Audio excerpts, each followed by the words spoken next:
If you're training your chest as hard as you can every week and it's still not growing, you're probably making one of these 5 mistakes that's killing your gains. Let's fix that right now. Mistake number 1, you're not prioritizing when you train chest. And what I mean when I say that is you're not putting it first in the sequence of things you want to see grow. So for me, if I was trying to grow my chest, I would put it on Monday after I'm taking the day off on Sunday. So I'm gonna have a rest day on Sunday. I'm gonna come hit chest hard on Monday. So it wouldn't make sense to put it after a heavy leg day or a heavy back day when your central nervous system is fried and you can't put your full 100% effort into growing your chest. So the first mistake and the first thing you should fix is prioritize your chest training. Always put it after a day of rest, and also put it on a day when you're eating more carbs. That's really gonna help you push heavier weight and more reps.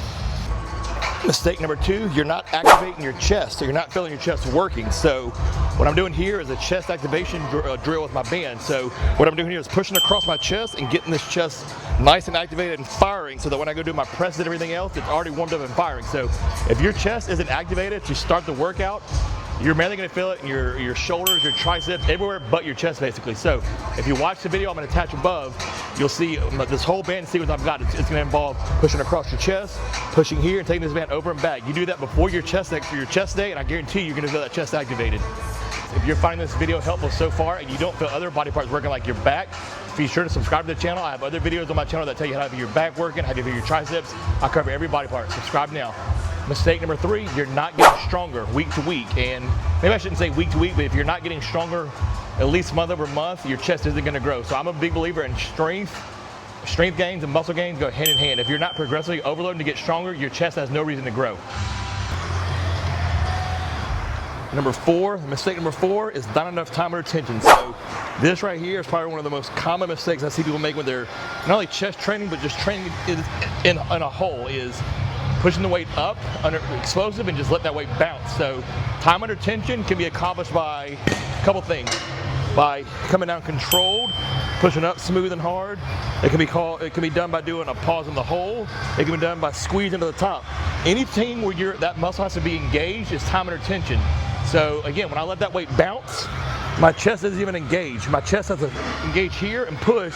When I drop down, it's not engaged, so that's less time under tension. So that's probably one of the biggest culprits I see in people not growing not only their chest, but any muscles in general, is not enough time under tension. Now I got a bonus tip for you, and this one's gonna be probably one of the most controversial topics, a pump. Getting a pump definitely matters. I don't care what anybody tells you, you don't need a pump. You only got to work heavy reps. I got 22 years of not only proof, anecdotal evidence with myself, but hundreds of clients that I've worked with that says a pump matters, because not only are you getting blood in the muscle, you're partitioning a lot of nutrients in that muscle, and you force a lot of blood there too. So if you leave the gym without a chest pump, there's probably a good chance it's not growing. Lastly, number 5, it's actually got 4 parts to it. So tip number 5, you're not structuring your chest workout how it needs to be structured. So the proper structure or layout to a chest workout is always going to start with an activation exercise. So I spoke on that earlier about talking about the band, the band complex, but you can also do it with picking a good chest machine. For me, I like to use this one. Anything where it's got a locked-in range of motion where you can really just focus on pushing and squeezing that chest. So you always want your first exercise on chest day to be something you can just get a good squeeze on. Squeezing that chest, coming down. Keep the reps maybe 8 to 10 on this, because again, all we're trying to do is establish a good mind-muscle connection and get a good chest activation before we move on to everything else. Phase 2, this is where your bread and butter movements come in. This is going to be your heavy dumbbell inclines, your heavy incline bench press, hammer strength, whatever it may be that you enjoy to really go heavy on and try to progressively overload every week. And that's the key. You want to progressively overload this exercise. And honestly, you can probably pick 2 of these exercises. Most weeks I'll do heavy incline dumbbell and then maybe heavy incline barbell. I'll pick 2 movements for this phase 2, but again, we're trying to progressively overload this movement and try to go either more reps or more weight with it week to week, and that's phase 2. Phase 3, we've already activated our chest. We've already overloaded with 1 or 2 movements. Now we want to get a pump. As I talked about before, a pump is really important.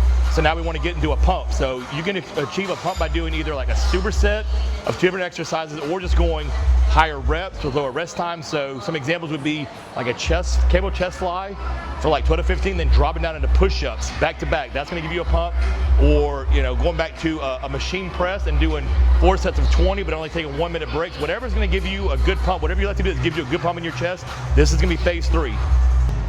Phase 4, what you're in with is a good, huge stretch. So I like to do this with either a cable fly, pec fly machine, incline push-ups, just something where you're getting a big stretch on your chest and squeezing with it, or finishing with a good squeeze. So this may be bro science, but I'm a big believer in the more you expand that fascia, that muscle tissue, the more you expand it, the more you give it a chance to really grow and expand, create new fibers.